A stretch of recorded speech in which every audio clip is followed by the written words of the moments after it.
各位尊敬嘅嘉賓、時尚界嘅朋友，各位大家晚上好。我係阿 Hayes， 咁係今晚活動嘅司儀。Good evening, everyone. This is Hayes. I'm the MC of the event this evening. Today's presentation will be conducted in Cantonese mainly for guests who need translation. We recommend using the Nota app for live Cantonese to English transcription during the presentation. You can scan the QR code on the screen to download and start using the app. Thank you and enjoy the event. 歡迎嚟到時裝大師特訓班 Fashion Atelier Certificate Program FACP 2024-25 Ambassador Forum。呢個 program 咧係由香港時裝設計師協會 Hong Kong Fashion Designers Association 主辦，並係由香港特別行政區政府文創產業發展處資助嘅。今年嘅主題係立體剪裁時尚變革，挑戰傳統服裝設計平面構造，以創新嘅方式建構咧一個好犀利嘅形容詞嚇。獨立自持嘅三型輪廓，創造一個好有雕塑感嘅新嘅時尚語言。就正正係因為大會俾我嘅呢句説話咧，我今日特登着咗一條咧係屬於係嚟自香港設計師嘅一條褲嘅作品啦。咁呢個係其實都係我哋理工大學嘅一個師兄啦。咁Camille Young。咁咧見到即係雖然我嘅身形嚇即係比較薄啲平面啲咁樣，但係經過設計師嘅剪裁啦，同埋係衣服嘅結構啦，都可以製造到一啲好令人深刻嘅立體效果咁樣。咁我着到連我個人都好似高咗咁，係咪？有，其實係因為我着咗高踭鞋咁樣。Anyways，Ambassador Forum 咧，咁就會係今日咧就會係由呢個FACP 嘅校友啦，就會介紹咧同埋展示佢哋8套精彩嘅作品，亦都係會體現咧傳統嘅剪裁方法啦，同埋呢個高端立體剪裁技藝嘅一個結合嘅。各位校友咧，亦都會係同大家分享咧佢哋嘅設計理念啦，亦都會可以讓我哋咧一齊去見證得到呢個立體剪裁時尚變革嘅魅力。咁時裝大師特訓班 FACP 2024-25咧，其實係由國際時裝大師親自教授嘅專業培訓項目嚟嘅。致力咧係培養咧新一代嘅時尚人才，亦都係推動香港以至去到亞洲嘅高級時裝工藝嘅發展嘅。今年嘅項目咧，我哋匯聚咗3位世界級嘅時裝大師，包括佐藤勝權、Master Shingo Sato、TR 剪裁技術嘅始創人。第2位係雷根艾文斯 Master Regan Evans， 英國高級訂製時裝設計師。第3位咧係邁克爾斯圖爾特 Master Michael Stewart， 係2024年 LVMH Savoir Faire 嘅 Award winner。咁咧接住落嚟嘅環節咧，我哋咧係會先播放3位大師嘅精彩片段嘅。咁我哋會剖析佢哋創新嘅剪裁技術啦。咁就請大家細心欣賞嘅。In the following session, we will feature the captivating videos from the 3 masters. These excerpts will dive into their innovative cutting techniques. Please take a moment to enjoy their brilliant craftsmanship.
係咪好精彩啊？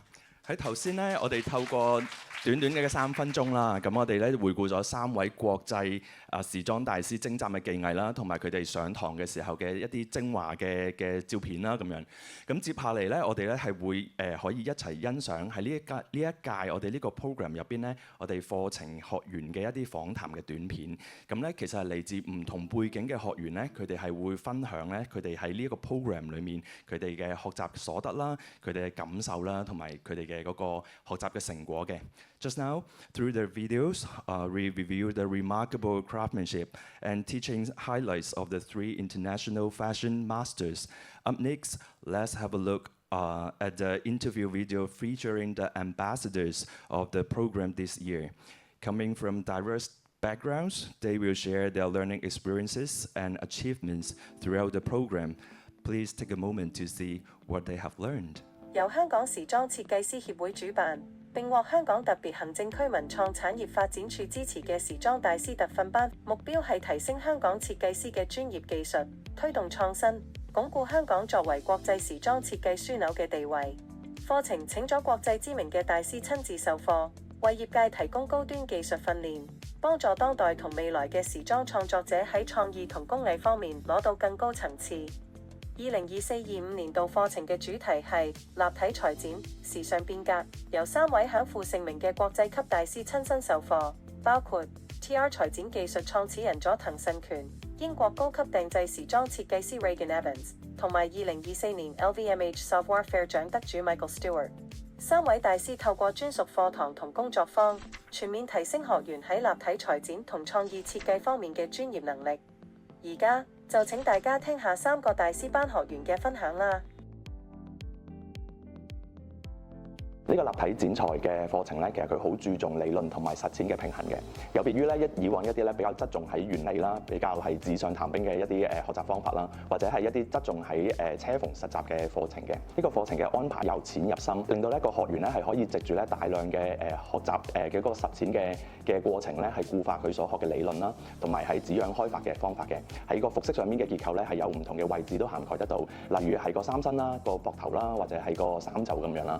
咁個課程嘅內容程度啦，同埋個安排咧，其實係好切合咧學界同埋業界嘅需求嘅。例如係軟性物料製作立體結構嘅時候嘅一啲可塑性啦，或者係當中嘅一啲技法咁樣啦。例如係一個立體上邊再加另外一個立體嘅時候咧，第2層所加嘅立體咧，佢可以係突出嚟嘅，或者可能佢可以係凹落去嘅，咁係可以製造到更加多變嘅一啲虛實嘅空間。例如軟性物料咧，亦都可以係再製造得到旋轉啦，或者扭曲啦，或者係一啲皺摺啊、質感咁樣嘅效果啦，亦都可以轉化成係衣服嘅一啲細節啦，例如係袋口啦，或者可能係個翻領啦咁樣。喺呢個剪裁角度去增加呢個服飾嘅趣味咧，我覺得係一個好有啟發性嘅一個創作嘅方向。我本身咧都對於紙樣啊，即係立體剪裁同埋平面紙樣咧都有一定嘅技巧理解，同埋我哋即係做開個 practice 啊，呢份教學生嘅。經過今次大師咁樣嘅呢個 course 之後咧，我理解到一樣嘢就係話，從2方面去理解個立體，係可以喺布料上。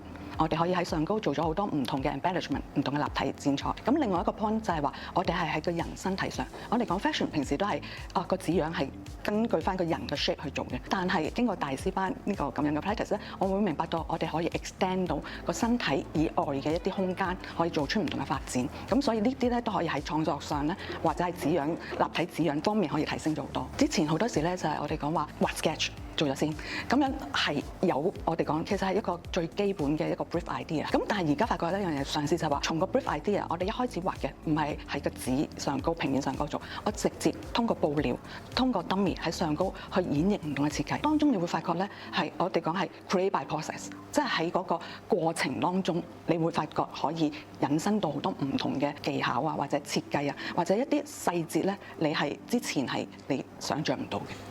因為我其實都喺業界度做開啦，咁所以我所學習紙樣嘅方法其實就冇話要跟一個老師或者跟一個大師去，即係除咗我讀書嗰陣時候啦，咁我就一路都係用我做嘢啊、跟廠啊嘅方式去喺度自己去學習，同埋或者係上網睇片。今次有一個大師喺我隔離1對1咁樣樣，即係我有啲咩問題佢都可以幫到我、答到我，又或者我有啲乜嘢錯誤嘅佢都可以即時糾正我。咁所以我覺得呢一個課程俾到我最大嘅分別就係呢一個位置。之前都好少接觸開一啲針織彈性嘅物料啦，主要都係做 woven。咁今次我就上咗阿 Michael 嘅一個教我哋做一個針織嘅 draping 啦，令到我可以知道一啲喺針織布嗰陣時係要做同埋要 drape 嗰陣時要注意嘅一啲技巧。譬如阿 Michael 佢嗰陣時候教我哋點樣去將塊針織嘅布盡量去將佢做到好平滑啊、好平順啊。靠嘅唔係話佢點樣係教我哋運用嗰塊布嘅特性啦，除咗喺個剪裁上面，更加多嘅係提升到我哋對嗰個布料嘅了解。所以我喺呢一方面其實就好幫助到我去教授我嘅學生。除咗係喺佢哋嘅款式上面，其實佢哋嘅物料啊，佢哋點樣去做個 fitting 啊，點樣去剪裁每一條線啊，都可以更加令到啲學生知道呢一個業界佢哋想要做嘅時候，佢哋點樣去接軌啊。反而係發掘到我有一啲可能平時傳統西裝剪裁比較平面，我發掘唔到嘅位置，即係例如我係真係未試過喺 dummy 度用 draping 嘅方法去 drape 一件西裝嘅領，原來佢個方法同我哋喺紙樣或者喺平面度做係好大分別，可能影響到我喺日後繼續去做西裝鑽研嘅時候，會唔會去諗下喺立體剪裁上嘅一啲 technique 可以擺埋落去平面混合去使用嘅咯。我哋可以唔需要 sketch， 我哋隻手就好似一支畫筆咁樣，拎起塊布就可以喺 dummy 上面 create 到一個新嘅 model 出嚟。或者就係我哋喺 dummy 上面 draw 出嚟嘅一啲 texture 啊 detail， 我哋係可以 apply 喺 dummy 上面嘅唔同嘅位置啦。咁我哋可以好快咁樣 base on我哋影嘅相啊，自己去再篩選，去咁快速咁樣做一個決策，到底邊一個位置係更加快捷啦、有效啦，同埋具有視覺性嘅一個 technique 嚟嘅。In how to feel the weight of the fabric, the stretchiness. So it helps a lot. While when you do the flat pattern making, you don't necessarily have the feeling with that. So nowadays, to me, it's really both go together. I'm a small company in Hong Kong. I'm a foreigner. I'm a self-taught. So even though I've been practicing for many years, you can doubt. It's part of life, and it's very encouraging to meet such masters.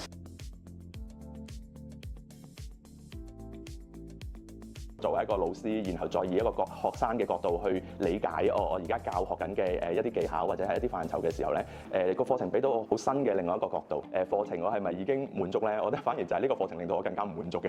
課程咧令到我覺得學嘅嘢係需要更加多啊。雖然個課程佢教緊已經係一啲比較進階嘅技法，但係咧以我對幾位大師啦，特別好似係 Shingo 咁樣有嘅技巧，佢哋有嘅知識咧，其實係比起我哋呢個課程裏面所學嘅係更加多、更加廣嘅。經過今次嘅一個初次嘅學習啦，想係繼續係跟呢位大師咧去研習更加進階、更加大師級嘅一啲技巧咯。一定會，因為我覺得今次我哋嗰個第一，我哋覺得嗰個期嗰個時間其實係唔夠嘅，因為可能我會想再多啲深入啲嘅嘢，因為我哋始終喺呢個業界入邊已經係做緊啦。其實我哋想知得深入少少嘅話，可能我哋要成日捉住阿大師去問啊。如果佢有機會辦翻同樣嘅課程咧，咁我絕對係會鼓勵，同埋我絕對會想參加，因為我好想知得更加多。即係 even 你係同一個，但係我哋因為嗰個時間真係唔夠，所以我好想知道更多啦，可以係啦。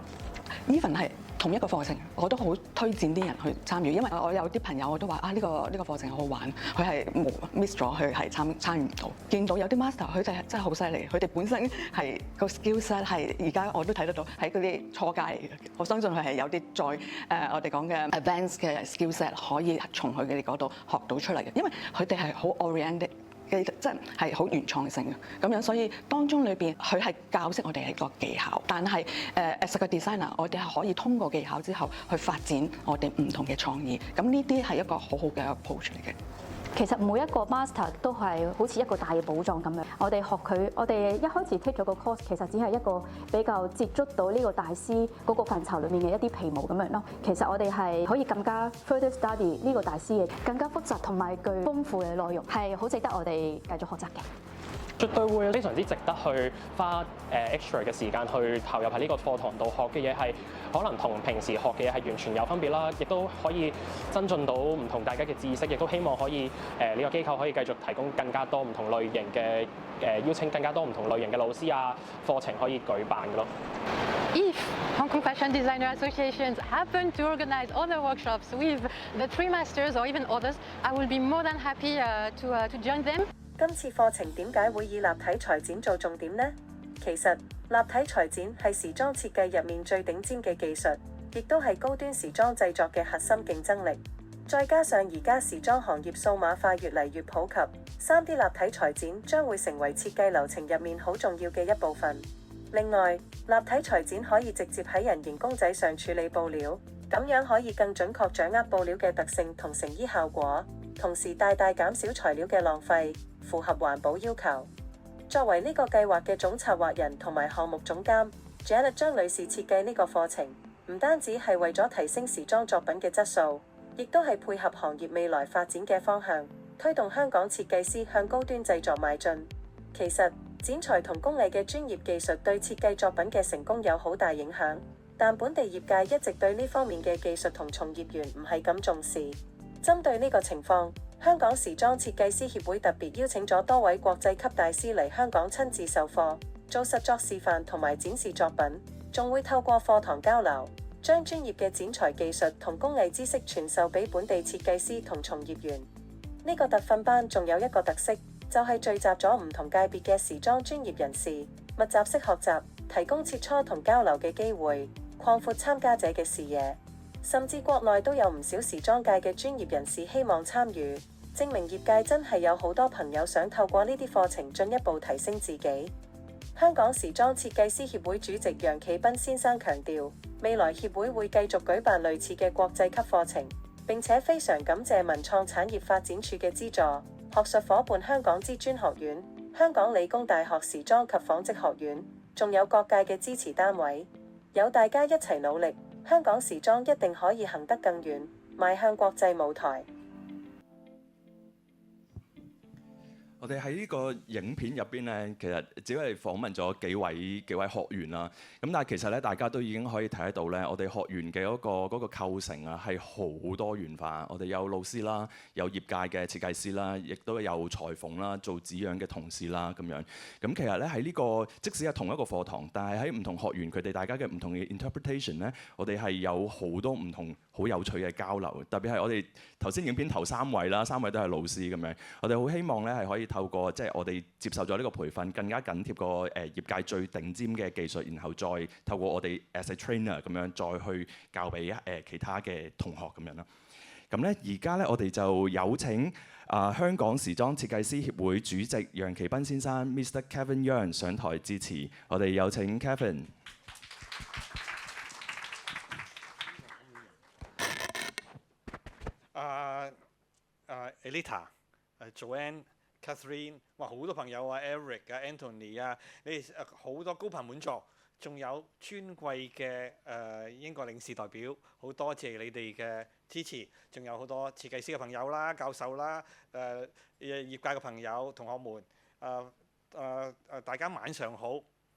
我咧就緊代表香港時裝設計師協會啊，好多謝大家出席今晚時裝大師特訓班 FACP 嘅大使論壇。其實咧就 FACP 呢個大使論壇咧，佢係時裝大師特訓班其中一個活動嚟嘅。而時裝大師特訓班咧係由香港時裝設計師協會主辦，亦係多謝咧得到香港特別行政區政府文創產業發展處嘅贊助。香港時裝設計師協會咧係1984年成立，有41年啦。我哋係一個自負盈虧、非牟利機構，多年咧致力咧就推動香港時裝設計師啦同埋時裝行業嘅發展嘅。我哋舉辦課程嘅目的咧，就係為咗提升香港時裝設計行業嘅專業技術，等到咧可以鞏固香港成為國際呢個設計中心嘅地位。課程邀請咗國際嘅知名大師嚟香港親自教授嘅，為業界提供咧高階嘅技術訓練，幫助香港嘅時裝業咧喺創意同埋喺工藝上面達到更高嘅水平。2024年至25年嘅課程嘅主題咧就叫做立體裁剪時尚變革。我哋今次課程嘅內容咧選擇係以立體裁剪為重點嘅原因呢，因為立體裁剪呢係時裝設計領域之中呢最頂尖嘅技術，係高端時裝製作嘅好重要嘅競爭力。隨住時裝行業數碼化普及，3D 嘅立體裁剪呢將會成為設計流程之中不可缺少嘅一環。此外呢，立體裁剪呢可以直接喺人體上邊操作面料，又可以準確掌握布料嘅特性同埋成衣嘅效果，同時咧就減少材料嘅浪費咧，都係達到環保嘅要求嘅。今次咧課程咧，我哋邀請咗3位國際大師嚟到香港親自教授，包括TR 嘅裁剪技術創始人佐藤慎權，日本人嚟嘅，英國呢個高級訂製嘅時裝設計師 Regan Evans， 另外仲有2024年 LVMH 15工藝大獎嘅得主 Michael Stewart。3位呢個大師咧就透過專屬嘅課程啦、示範工作坊啦，同埋大師講座，全面提升學員喺立體裁剪同埋創意設計方面嘅專業能力。為咗咧就係令大家咧可以體驗到國際大師用立體剪裁咧做出嚟嘅高訂時裝作品，我哋咧就舉辦咗2場嘅大師高訂作品展覽。第一場咧喺舊年9月份嘅 Centre Stage 舉行，第二場咧就喺今年3月喺上海時裝週期間喺上海舉行。包括咗3位大師嘅作品，係有 Robert Curry 同埋呢個Simon Ankelis 嘅合作作品，同埋 Michael Stewart 嘅作品。我哋希望咧就係時裝設計嘅從業員咧，可以近距離咧就係睇到用立體裁剪做出嚟嘅實際作品。時裝大師特訓班咧得以成功舉辦咧，我哋一定要多謝我哋嘅Project Director， 就係課程嘅創辦人Janet張，佢設計策劃啦，同埋統籌執行呢個課程。我哋衷心感謝咧文創產業發展處嘅贊助，希望佢哋繼續支持我哋舉辦時裝大師特訓班，因為每次開班咧，我哋都係收到超額嘅報讀嘅，即係爆棚嘅。咁咧就足以見到咧，我哋業界咧就對呢個高階技術嘅學習嘅殷切需求。多謝我哋學術嘅合作伙伴香港至尊設計學院啦，多謝香港理工大學時裝及紡織學院啦、Keypoint、VT Coms 同埋各界嘅支持單位。最後咧，我要多謝咧 FACP 大使論壇嘅8位主角。佢哋咧就呢8位咧專業設計師咧嚟自不同嘅背景，大家將自己所吸收到嘅立體裁剪技術咧演繹喺自己一件作品上邊，將會俾大家即係示範表演。另外咧就會將自己喺課程得到嘅啟發同埋經驗同大家分享。我哋希望藉住呢類嘅交流咧，凝聚不同界別嘅時裝專業人士。咁大家可以共同努力啦，令到香港咧嘅時裝業咧走得更遠，邁向國際舞台。多謝大家。好，多謝 Kevin， 多謝你嘅分享。咁我哋有請 Kevin 留步下。咁啦，我哋咧即將會進入去呢個合照嘅環節。咁我哋咧，因為正如頭先 Kevin 咁講，我哋高朋滿座今日。咁我哋咧會分組咧，就係會進行呢個合照嘅。咁咧，首先咧，我哋有請我哋今日嘅主禮嘉賓，咁啊包括係已經喺台上面嘅 Kevin 啦。咁另外我哋有請香港知專設計學院副院長林以妮博士 Dr. Elita Lam， 香港理工大學時裝及紡織學院副院長及教授葉曉雲教授 Professor Joanne 葉，香港貿發局成衣業諮詢委員會主席方淑君女士 Miss Catherine Fan， 時裝大師特訓班項目總監及總策展人張啟秀女士 Miss Janet 張，係請望前邊嘅攝影師嚇。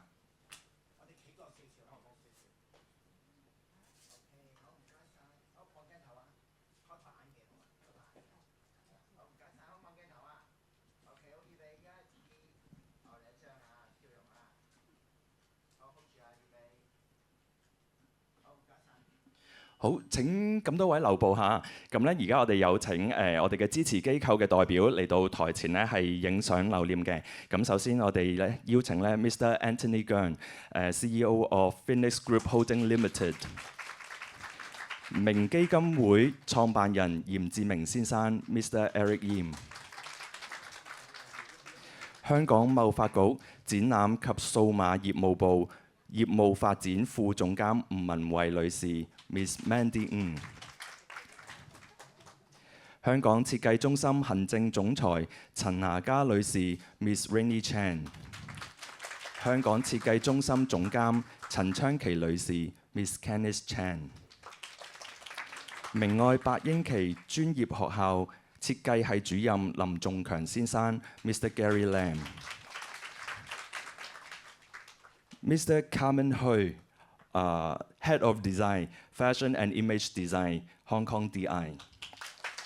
香港理工大學時裝及紡織學院教授陳千瑞教授 ，Professor Ginny Tan。OK，and then 就係香港理工大學及時裝及紡織學院助理教授 Professor Hayes， 即係我。咁咁我哋咧望前邊下，哦喺嗰邊。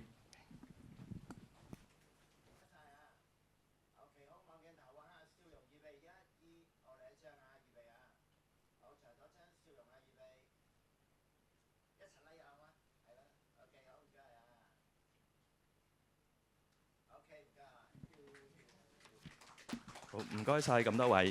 咁咧繼續請主禮嘉賓繼續留步下，支持機構嘅代表咧可先到台下就座嘅。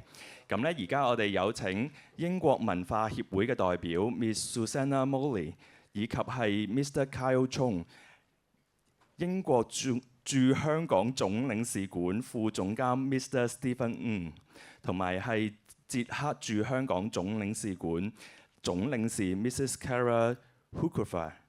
係上台拍照嘅，咁啊 officiating guests, please remain on stage. Now we invite our guest is already here. Okay, so please look into the camera.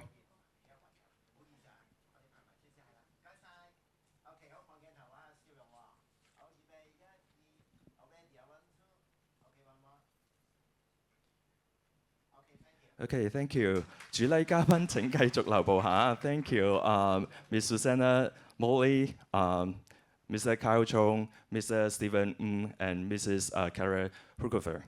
So please have a seat.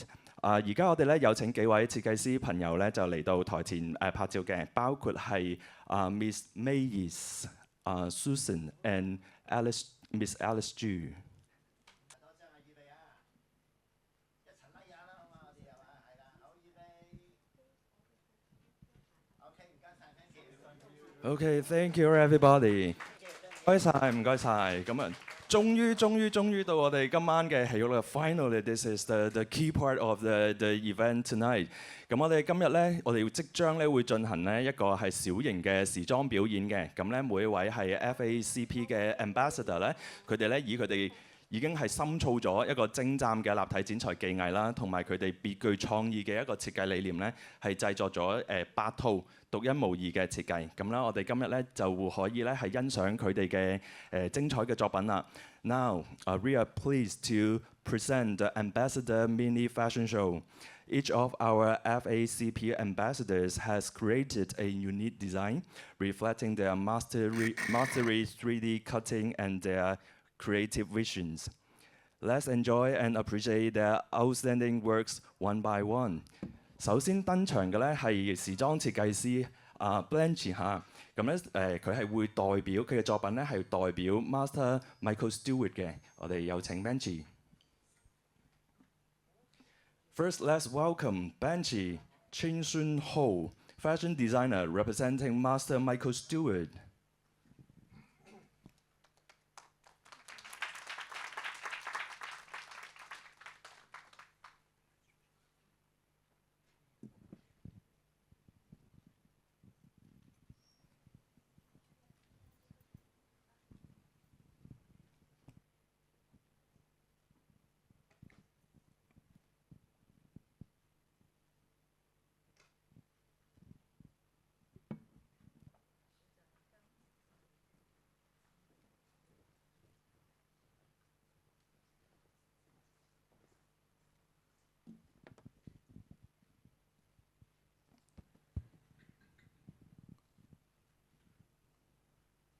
It looks so elegant.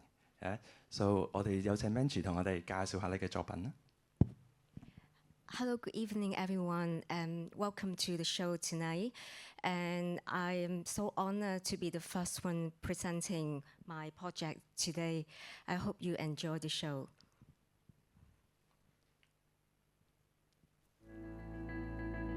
Take you to the journey of my project. Attending Michael's jersey draping workshop was a significant opportunity and a challenge. Being part of the 8 designers on this project fills me with a huge amount of pride.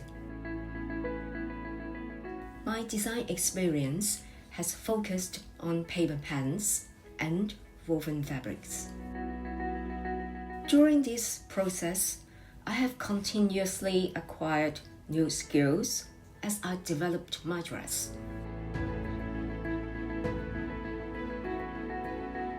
Above all, his focus, attention to details, and dedication lifted me up to the next level.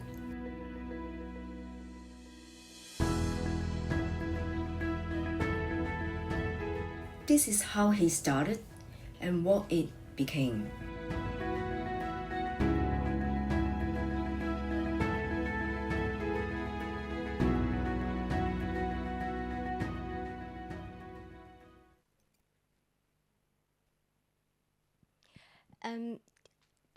This was the design I made with Michael before, and I'm still fascinated by how jersey drape can be formed dramatically.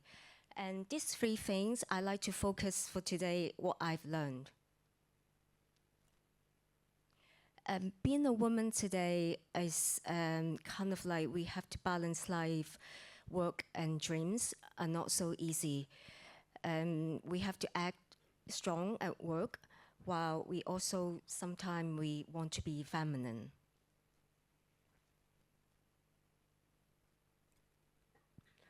On my design, I focus on some structural drapes while I'm mixing, layering soft, lightweight fabric. Sketching is a bitter and sweet moment. Every designer is actually really enjoy the process the most. This was the initial design I draped, and I was trying to do the headpiece that goes around and more form-fitted, and also a form-fitted front, body-conscious, clean front. One of the challenges for me is the woven and the jersey. We have to find a way how to balance it, how to shape in form, and against the gravity is the key. When I was at Michael's workshop, he did the demonstration. I was trying to do a molding at the waist, and you can see it. Unfortunately, the extension detail, I want to hang some soft fabric on the side. It wasn't very good.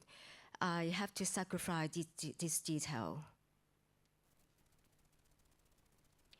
I'm also amazed by how airport can be constructed, and the supporting column is never goes out of style. So I made the open back. When I did the thinner strap, I really want to minimize the way how it's crossed the back. So this is the overview of my original design.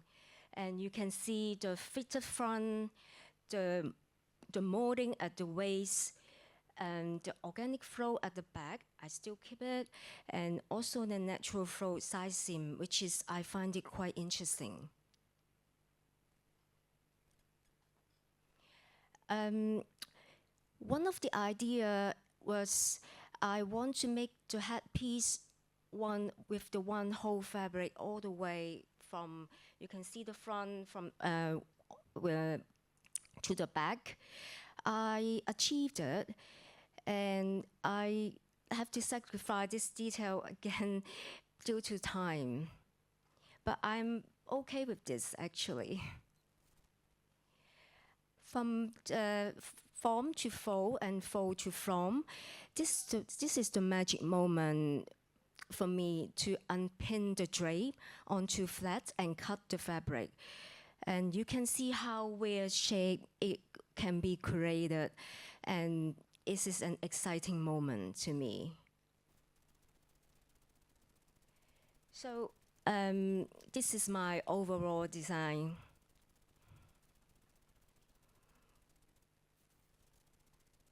So when you see the cut seam at the back, I find it actually quite fascinating by how it looks. Can you turn, please? Thank you. So it wasn't easy for me to do the side zip and also to go flow very, very nicely at the side, fall very naturally on the ground.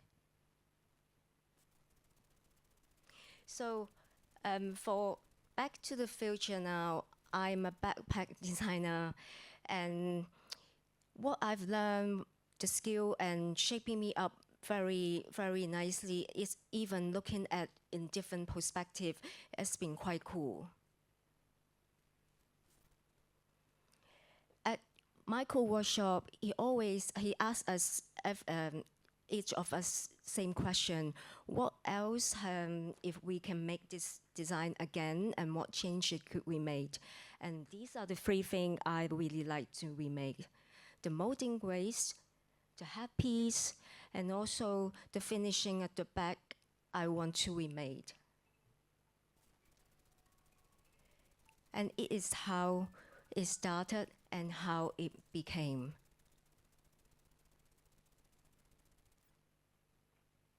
So I'd like to thank you, FACP, for this opportunity, and also Janet for inviting me.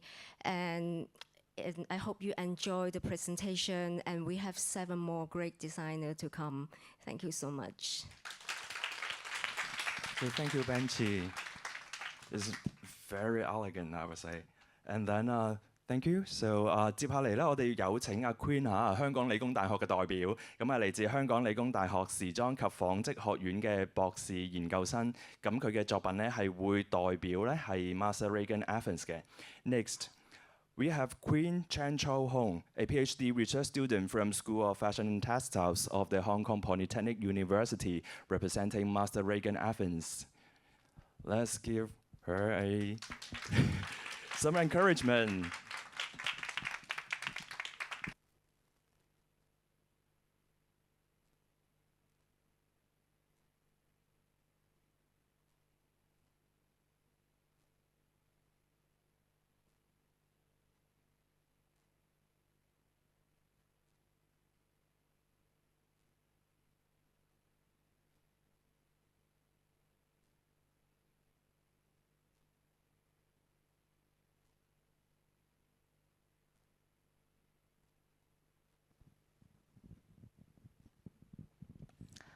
Hello， 大家好，我係阿 Queen 啦，咁我係啱啱 Year One 嘅一個 PhD 嘅 research student 啦，咁我好榮幸今次可以參加到呢一個master course 啦，咁我就好榮幸咧可以3個都參加晒嘅，咁我係好今次就被挑選嚟代表 Reagan 嘅呢個班嘅一個代表，咁我而家就會嚟 present 下即係我呢套 outfit 同埋即係我成個 course 可能 overall 學咗啲乜，咁我有啲咩得着咁樣啦。咁咧，呢個就係我個 course 嘅 development。咁其實咧，Reagan 咧就好佢有做好多haute couture 嘅嘢嘅。咁特別咧 corset 啦、evening dress 啦，同埋一啲好 structural 嘅一啲 jacket 都係 Reagan 嘅一個特色嚟嘅。咁 corset 咧係其中一個喺我即係我喺個班上面學到，同埋我覺得好有用嘅一個點就係、其實咁 Reagan 講得好啱嘅就係、其實所有 evening dress 嘅嗰個 foundation 啦，同埋嗰個基底咧就喺個 corset 度嘅，即係你無論做啲咩 evening dress 都好啦，無論係幾大 volume 啦、咩 length 啦，或者可能係咩 style 都好咧，其實個 corset 係好重要嘅，因為你 corset 係個好似個龍骨咁樣啦，撐起成件衫啦，即係特別係我呢條裙咧，其實係好重嘅。咁一陣可以個 development 你可以睇到，其實我成條裙係好重，但係成件衫咧都係靠呢一個 corset 去撐住嘅啫。咁呢個 corset 咧，我都做咗好耐嘅，因為咧我係第一次做 corset 嘅。因為我之前咧讀 design 嘅時候咧，我做嘅嗰啲都係好 fit 嘅衫啦。咁其實我都未試過真係做一件完整嘅 corset 係真係加晒 boning 啦，甚至乎我呢個 corset 係加埋一個 pad 啦，加埋一個bra 嘅 wire 喺入邊啦，因為真係需要承重量好高，所以我都做咗一個比較長嘅 corset。同埋呢個 corset 咧，我裏邊係用咗一個網嘅一個布嚟做嘅，因為需要有少少彈性，咁我就用咗網嚟做。咁我又裏邊係加咗 boning 嘅，但係因為我出邊咧，我又用咗一個 silk 嘅 chiffon 去做，所以其實佢係好脆弱，同埋一個彈一個唔彈咧，就變咗我好難去做呢件事。所以咧，當我去做嘅時候咧，我係首先做咗裏邊嗰個網先嘅。咁做完個網之後咧，我再去做呢一個silk chiffon嘅一個外邊啦。因為我兩個係分開做，因為我驚一齊做咧，佢會有啲即係皺起咗唔靚，因為佢哋兩個嘅 tension 唔係好一樣啦。所以最後咧，我係要分開做。分開做之後咧，我就變咗有好多即係手工嘅嘢，我就要將兩個縫埋一齊，去將佢哋 fit 翻。即係你會見到一開頭佢係唔 fit 嘅，係後期我要即係逐針逐針咁手工將佢哋兩個 connect 埋一齊。咁我就覺得係一個幾珍貴嘅一個體驗嚟嘅，因為我以前我學校嘅時候我係讀 fashion design，咁我而家先知原來即係IAA 嘅學生車 bra 係好辛苦嘅，咁我都先知原來個 fitting 係有幾重要嘅，所以同埋真係好有用嘅一個經驗嚟嘅，即係無論你係做 jacket 啊、做 evening dress 都好咧，即係你識車一個好貼身嘅 corset，基本上係一個好基礎嘅一個練習咯。咁去到後期我就去 drape 我成條裙嘅，你會見到其實可能你就咁睇佢下擺唔係好多嘅啫，因為但係其實佢係重嘅，佢係一塊比較厚身嘅實氈。成個裙擺咧，我見我條 facing 啊，我係車咗9米嘅 facing，所以佢成個 hem 係有9米，所以你可以可想而知咧，佢下身嘅嗰個重量係好大嘅，所以我就同埋呢個 model 係比我嘅 dummy 係再要瘦嘅，所以其實我做嘅時候我都真係冇遇到好多空位俾佢再去拉箍得實啲，所以我就覺得呢一個係 Reagan 教識我另外一個點，就係點樣即係當你去幫一個真人去做嘅時候咧，你除咗有佢嘅尺寸之外，甚至乎你要幫佢做一個好貼身嘅 couture collection 嘅時候，你係需要有佢嘅度身訂做嘅 dummy 嘅，即係佢又教我哋做一啲 padding 啊，即係佢又教我哋做即係點樣去幫個即係度身訂咗個 dummy 俾嗰個客人，即係可能佢個有肚腩啊，或者可能佢想要個設計係個 shoulder 係好誇張嘅 shoulder 嘅時候，你就要有個 padding 啦，去特登去幫佢燙到 fit 嘅時候，我再去幫呢個 dummy 去做嘅時候，先可以貼合到呢一個佢個 customer 嘅嗰個需求同埋佢個 design 出嚟。咁我覺得係 Reagan 呢一堂我學到最有用嘅一個點，因為我今次都明白到，因為唔係個個都係 model 身材啦，好似呢個 model 咁，佢都比我個 dummy size 10再要瘦，所以當我真係要幫真人做嘅時候咧，真係唔可以淨係靠 dummy， 特別係當你嘅顧客係唔同嘅身形嘅時候，你唔可以淨係攞尺寸，或者你唔可以淨係靠你個眼或者記憶，或者每一次你都要個客上嚟 fitting 嘅話，其實真係好麻煩。所以呢一個點就係你點樣可以做到一個度身訂做嘅 dummy 或者嗰個 style 去俾嗰個顧客咧？咁我覺得係 Reagan 教識咗好多嘅嘢嚟嘅。咁我除咗參加 Reagan 啦，我都參加埋 Shingle 同埋Michael 嘅。咁我覺得最大分別咧，如果我 compare 之下咧 ，jacket 係 Reagan 同埋 Shingle 都有教嘅，但係 jacket 方面咧，佢哋兩個都唔同，因為 Reagan 係 draping 嘅一個專家啦，所以佢教。但係咧，雖然佢係一個 draping 嘅專家，但係佢紙樣都好叻喎，即係佢當我要 drape 個手袖嘅時候咧，佢居然係教我用紙樣計數嘅方法去開。但係咧 Shingle 你唔好睇佢係做開紙樣好多，但係佢反而係教我點樣可以喺一個人嘅身上或者喺個公仔上面去 drape 一個手袖。咁我覺得係兩個都非常之有得着嘅一個學習嚟嘅，因為每一個人嘅嗰個手袖嗰個擺度都唔同。咁我覺得如果兩個 combine 埋一齊，我又識 pattern， 我又識根據嗰個人嘅嗰個身形去 tune 我個手袖啊，或者我個長度或者嗰個角度嘅時候咧，其實係即係對你以後去做 tailor make 嘅嘢嘅時候咧，係非常之即係獲益良多，係可以幫助到好多。同埋我都除咗參加Shingle 咧，我都有參加 Michael 嘅。咁 Michael 咧，我真係因為我係一個 woven 嘅學生嚟嘅，咁我都好少接觸 knit 嘅，即係 knit 嘅嗰啲 draping 堂都係即係好表面嘅啫。我之前學嘅時候，咁我好開心可以有喺 Michael 呢一堂咧，可以試到好多唔同嘅 draping 嘅 skills 啦，同埋好多唔同嘅 design。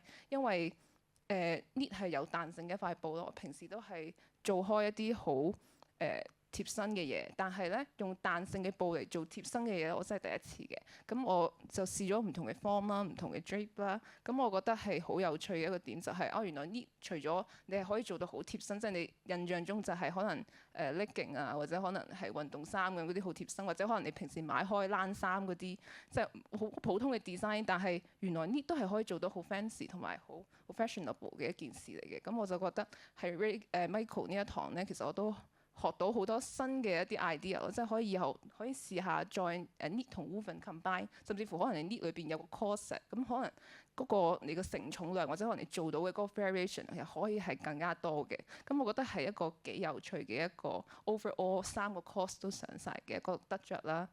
咁所以整體嚟講，我都好開心可以即係學到咁多嘢，即係如果以後有其他咁樣嘅 course， 我都好希望可以再喺啲 master 身上面可以學到更加多佢哋嘅嗰個優點，同埋即係再結合唔同嘅 master， 然之後再去做一啲新嘅，同埋再將我自己可能本身 textile design 嘅一啲特點再擺喺個 design 度，再做多啲。OK，thank you。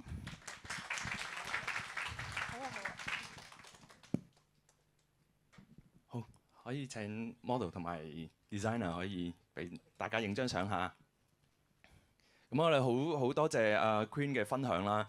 咁啊 Queen 咧係我哋學校嘅一位高材生嚟嘅。喺2年前咧，佢 first on 喺我哋理工大學畢業啦。然後佢嗰個畢業作品咧，亦都係好 structural 嘅一個作品嚟嘅，係好結構主義製造嘅一個 collection 啦。咁當時喺我哋 grad show 攞咗3個獎、4個獎，唔記得咗啦。咁嗰陣咧就喺一個 outerwear 裏面咧，佢 explore 個 structure 咧係做得非常好啦。然後再次喺呢一個特訓班裏面咧，佢再學到一啲係比較貼身，然後係 body conscious 嘅 structure 咧，而家令到佢嘅 skills 咧可以再更加咁樣去 complete 啦。咁咧，我哋接下嚟咧，我哋有請另外一位咧係設計師嚇。咁我哋有請 Josephine 係Elf Creative Design 嘅創辦人。咁咧Josephine 嘅 design 咧係代表咧係 Master Shingo Sato 嘅。咁 please welcome Josephine 張淑玲 ，founder of Elf Creative Design representing Master Shingo Sato。Josephine 呢個設計咧，好大部分咁樣應用咗，因為我都有上阿 Sato 嘅堂啦。咁咧好大部分咁用咗一個咧，當時第一次學練習嘅時候咧，練習到頭痕嘅一個技法啦。呢個咧喺字樣上邊咧，我哋一路需要去接啦，然後同個人身嘅結構去配合咧，個形狀嘅配合咧係好考功夫嘅。但係當呢個道理一通咗之後咧，應用喺個身體唔同嘅地方咧，係可以應用得咧係好玄妙同埋好有趣嘅。咁我哋就有請阿 Josephine 同我哋介紹一下。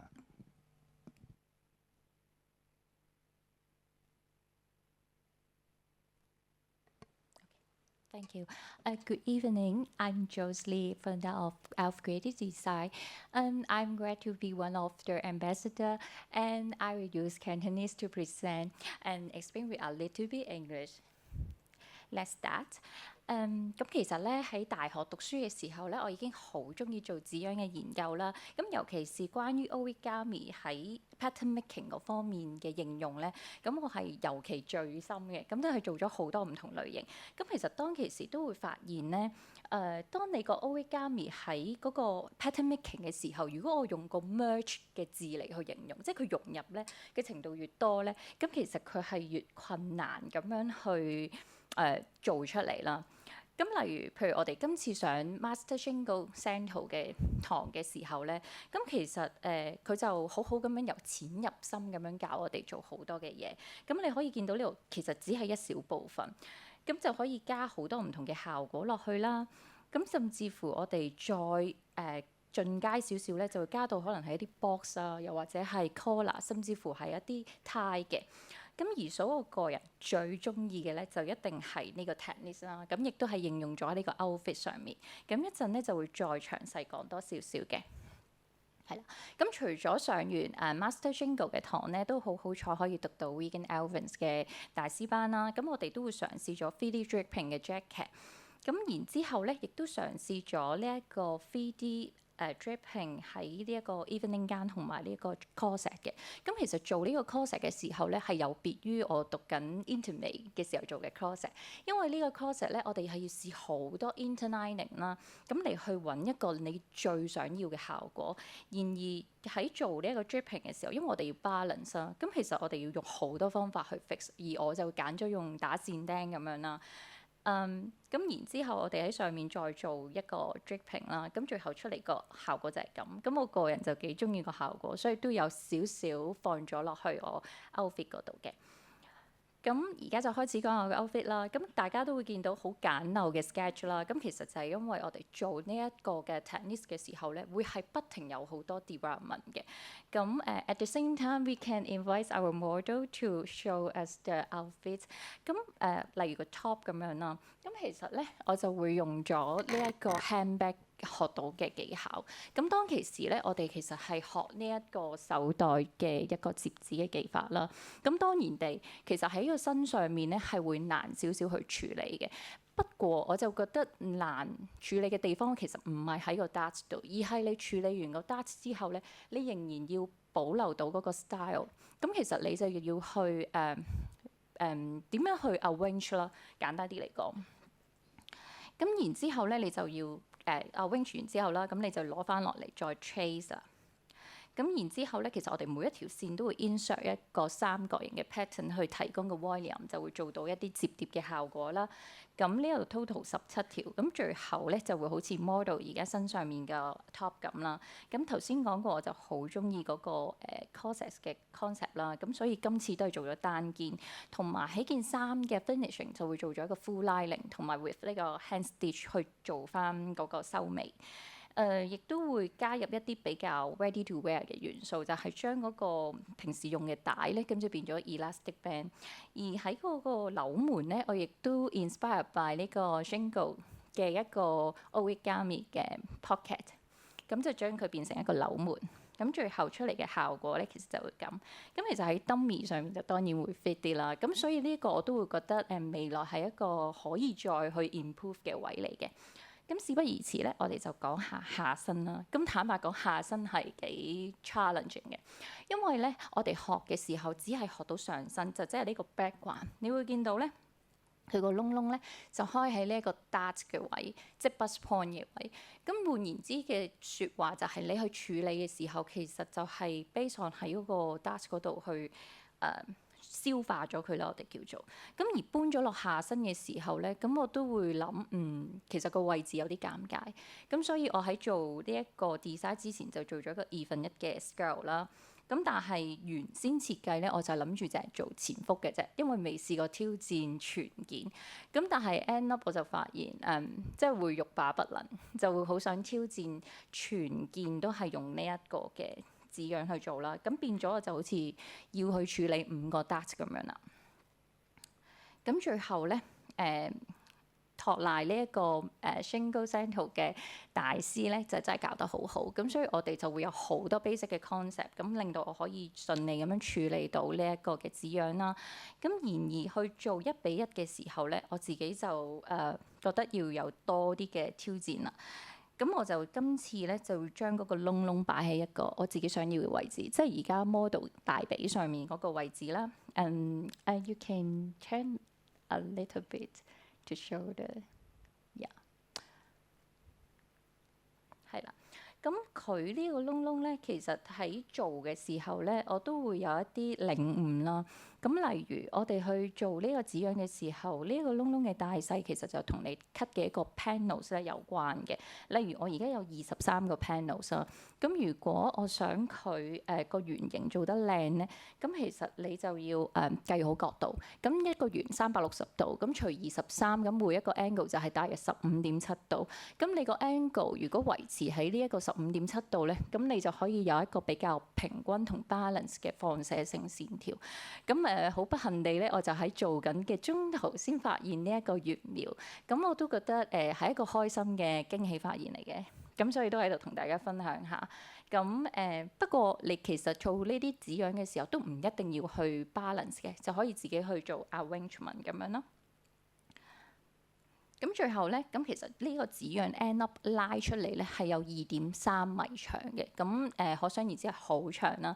咁而我就將佢分割開做2份，然後加翻紙厚。但係其實分割嘅時候都唔係亂嚟嘅，而係亦都跟翻上堂嘅時候學嘅一啲技巧啦。咁喺適當嘅位置分割完，其實大家都唔會睇到係2幅咯。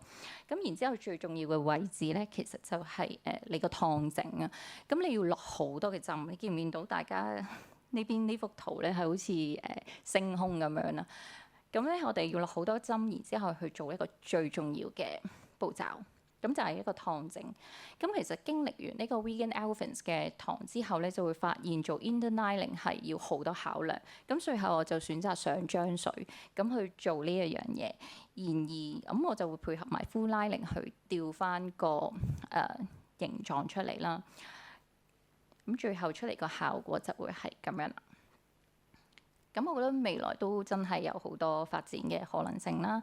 咁最後亦都做咗一個少少嘅 accessory 啦，係而家 model 上面嘅neck sleeve 咁樣。咁係一個 bamboo 嘅floss 嚟嘅。咁我就嘗試用上堂學過嘅技巧，然之後再用翻我哋平時做紙樣嘅技術，咁就 trim out 咗一啲多餘嘅布，咁就將佢 close 晒，變咗一個 seamed嘅 bamboo technique 啦。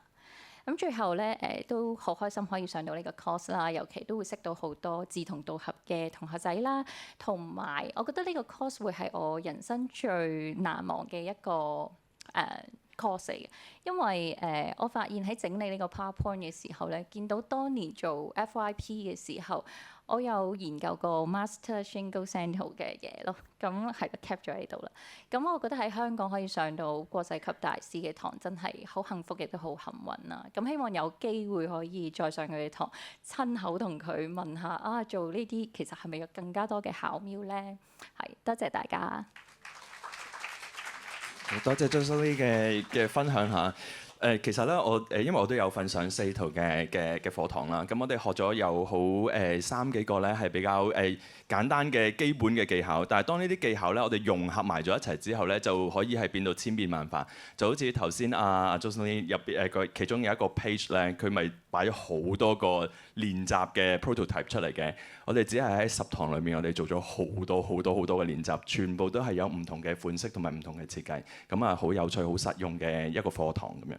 咁我哋而家咧再請多一位咧係代表係Master Shingo Sato 嘅同學嚇。咁我哋而家有請咧時裝設計師陳少朗，咁咧就會係去展示佢嘅所學啦，同埋佢嘅作品。Now we have Chen Siu Long, fashion designer representing Master Shingo Sato.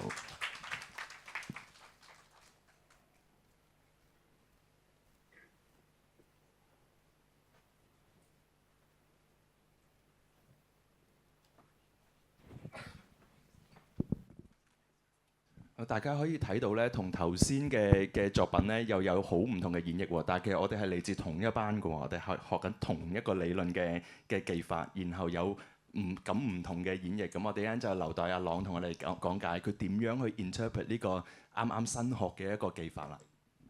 Hello，大家好，我叫陳少朗，咁英文名咧就可以叫我Long Chan。咁咧我係一個 fashion designer 嚟嘅，咁右上角咧就我嘅IG account 名 Happy CSL， 咁左下角咧就係我嘅網址嘅名。咁先介紹下先，咁咧我咧就係喺2024年 DI 嘅時裝設計系畢業嘅一個學生。咁咧我咧中意 fashion design 啦，咁我又中意整衫咧，所以咧我咧就整咗自己個 brand 喎，就係叫 Doctor Happiness。咁依家咧就有一個 pop up 喺呢個香港嘅設計中心嘅地下嗰度咧，有我整嘅衫賣喎。咁咧呢個 pop up 咧就係去到5月21號。咁咧就依家咧就剩翻幾件衫啦。咁如果大家覺得我整嘅衫有型嘅話咧，就可以買喎。咁歡迎大家去支持啦。咁點解依家我喺度咧？就係因為舊年我就上咗呢個大師嘅課程，呢個係一個日本嘅大師嘅課程啦。咁我就係見到時裝設計師協會舉辦咗呢個課程，咁我覺得好有趣，所以咧就參加咗啦。咁咧喺呢個上堂嘅期間咧，其實係有啲乜嘢學到咧？咁咧其實最主要咧，佢咧就係教即係點樣喺一個 2D 嘅平面嗰度咧，去做一啲 3D 嘅質感喎。咁好似咧最左手邊咧有呢個紅白色撞色咁樣啦。咁原來透過一個布料咧，都可以做一朵立體嘅花出嚟咯。咁中間咧就會有一個漩渦咁樣樣，咁我覺得幾有趣嘅。咁喺右邊咧嘅呢個藍色咧，咁原來呢個 3D 嘅裁剪嘅技術係可以做一啲錯角嘅裝飾，就好似咧有條呔咁樣樣，但係其實佢係同件衫咧係連埋一齊，佢係一個整體嚟嘅。咁咧，我都上咗呢個 3D 嘅袖嘅呢個嘅 workshop 喎，因為咧正常咧袖同埋衫身咧係連埋噶嘛，即係分開一齊車嘅。咁咧呢個咧佢咧用呢個技術嘅時候咧，就可以將呢個袖同埋衫身連埋，同一時間咧又可以連埋之餘咧，又可以做一啲流線型嘅裝飾出嚟咯。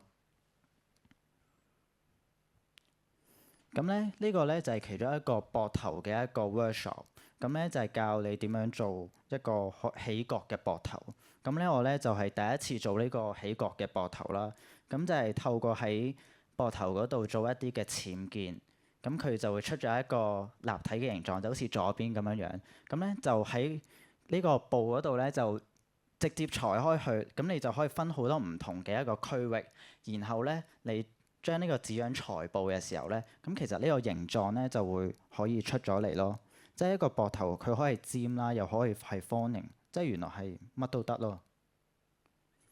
咁咧喺呢個嘅 workshop 咧就係一個立體嘅 workshop 嚟嘅，即係點樣喺一個布嗰度咧做一啲立體嘅形狀。咁我咧就做咗一啲長方形啦，亦都做咗一啲嘅三角形喎。咁咧喺右邊咧，大家就會睇到啦。咁喺嗰個紙樣嗰度咧，其實就首先就裁一啲，即係剪一啲立體形狀嘅一個結構。咁你做咗先，咁咧佢咧就有一個好特別嘅，因為平時如果做呢啲裁剪係揾針吉落去個布，咁佢咧就係中意用 masking tape，咁咧就黐落紙樣或者黐落個扣布嗰度。咁你就一次過就可以將佢裁開去、攤開去，咁咧就將裁布嘅時候將佢車埋，咁呢個形狀就會有啦。咁咧呢個係一個 origami 嘅一個 workshop。origami 咧就係一個摺紙嘅意思啦。咁平時即係大家都有試過摺紙啦。咁如果咧喺布嗰度處理咧，呢個都係一個好有趣嘅概念。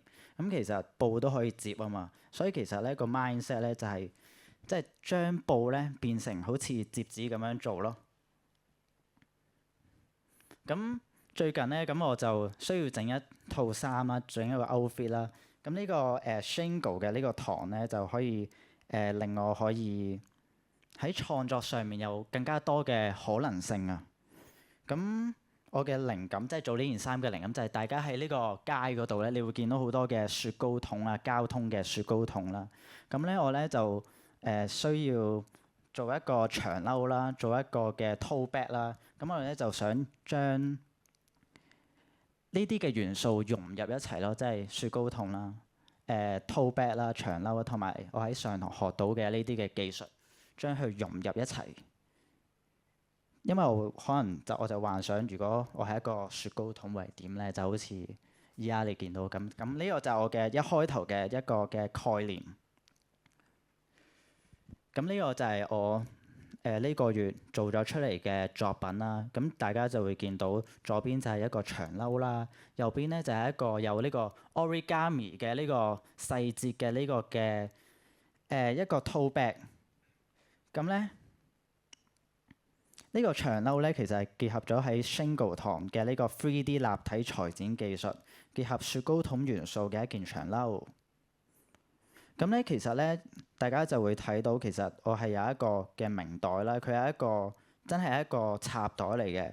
咁我咧就喺呢個插袋嗰度咧就貫穿咗一啲熒光色嘅呢啲咁樣你街見到嘅呢啲線條嘅元素，再加埋一啲立體嘅一啲嘅結構，就希望可以喺一個插袋嗰度做出一啲新鮮嘅感覺咯，同埋一個雪糕筒喺街嘅呢個街頭嘅感覺。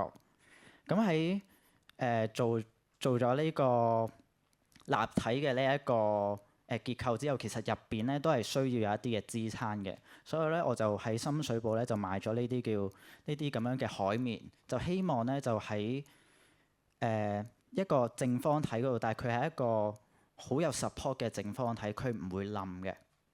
咁喺個袖嗰度咧，我都係用咗同樣嘅處理方法，就希望可以突顯出呢一啲制服嘅感覺啊、雪糕筒嘅感覺同埋呢啲立體嘅一啲嘅感覺嘅。咁呢個咧就係一個 origami 嘅 tote bag 啦。咁我哋可以去片喎，我哋。咁咧，大家就會睇到呢個 origami 嘅 tote bag。哦，好啊。即係大家就會睇到呢個 origami 嘅 tote bag 咧，其實咧就係有好多個轉啦，有好多個轉。其實個紙樣咧都係好有趣嘅。好 replay 多次先。嗱，呢個就係嗰個紙樣啦。咁咧，其實咧佢咧係由咁樣去構成嘅喎。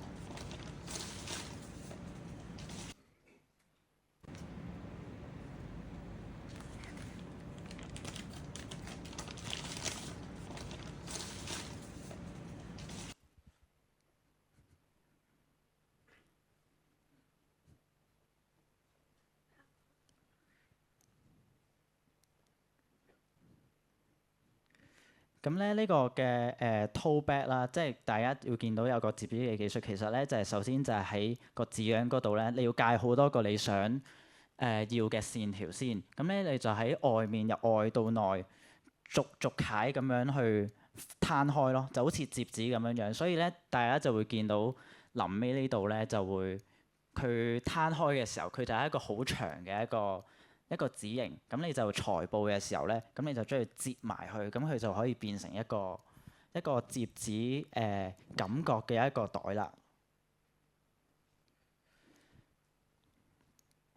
咁喺呢一個月咧，我就整咗呢件長褸同埋呢個袋啦。咁我都好開心咧，我可以學到呢一個技術，即係用到呢一個 3D 剪裁嘅立體嘅技術去做我嘅創作嘅。即係未來咧，我都可以咧。用我上堂可以學到嘅嘢咧，即係做更加多嘅好嘅創作出嚟。咁我係 Long Chan，咁我整3個 brand 咧就叫 Doctor Happiness。多謝大家。好多謝 Long Chan。多謝。咁咧就我呢度有少少感受喎，因為咧我哋一齊上堂嘅時候咧。阿朗咧其實喺我對面啊，跟住喺上堂嘅時候咧，哇！我仲喺度拗緊頭，究竟係發生緊咩事嘅時候咧，哇！佢已經係好快就理解咗一個原理，然後就已經開始做衫咁樣。我以為佢係有經驗嘅設計師，即係好幾年經驗嘅設計師，但係原來其實佢係好 fresh graduate， 但係然後就有咁好嘅作品咁樣啦。呢件衫又係一個估你唔到嘅 comment， 即係好似我頭先咧要眯眼咁樣啦，我先至望得到原來佢嗰個袋咧嗰個立體嘅地方咧，佢全部原生出冇線嘅，係一個好有趣嘅演繹方法。真係無論係你個人啦，你嘅設計都係估你唔到。好，咁咧我哋咧嚟緊咧就再去邀請另外一位係代表Michael Stewart 嘅一位設計師嚇，咁我哋咧有請咧係設計師係 Eric， 咁就代表係 Master Michael Stewart。Next, please welcome Eric Wong Wai Chun, fashion designer representing Master Michael Stewart。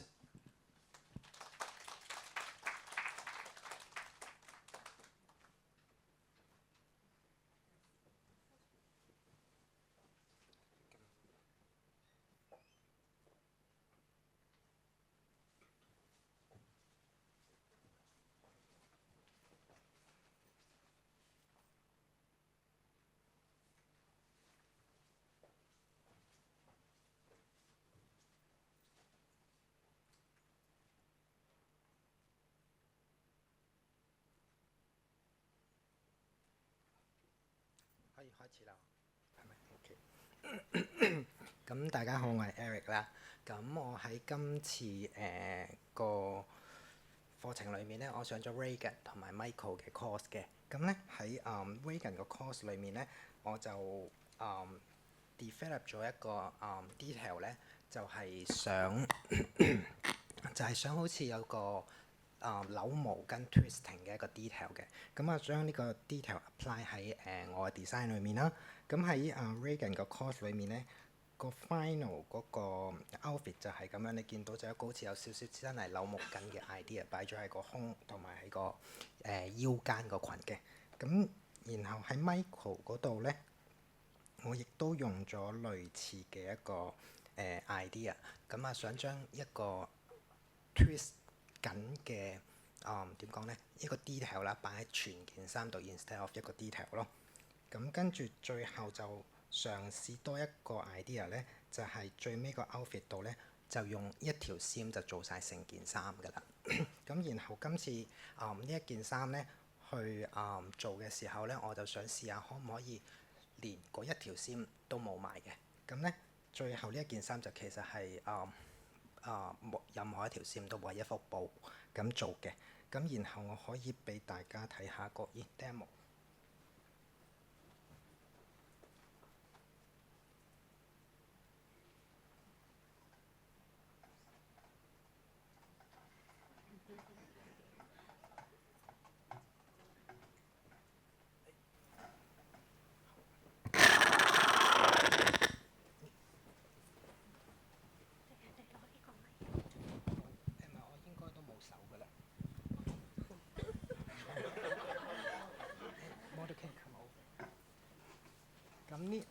咁呢一個咧就係呢一件衫個紙樣啦。咁其實你會見到都係就咁樣一幅布嘅。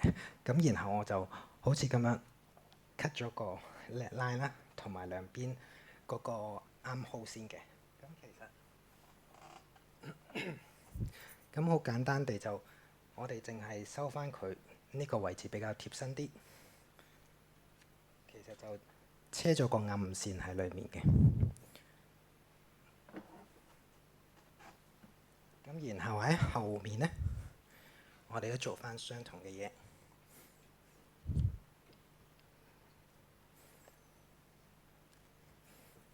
咁然後就有呢一個咁嘅 detail 出咗嚟啦。咁然後咧，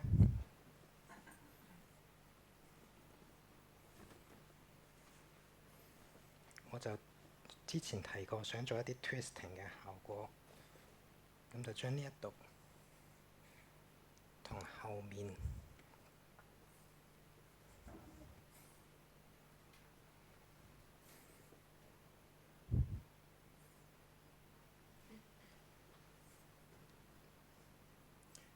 車翻埋一齊咧，喺裏面，咁就會有好似 model 呢一個咁樣嘅 detail 噶啦。咁其實你睇到佢好似比較鬆身，但係因為咧，佢已經有一個內置咗，好似一個 lining 咁樣，係好貼身嘅呢個位置。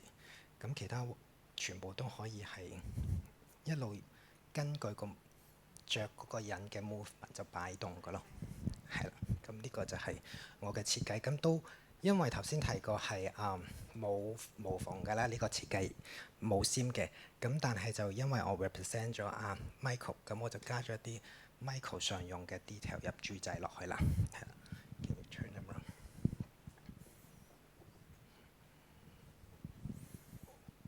呢個就係我嘅 design。Thank you。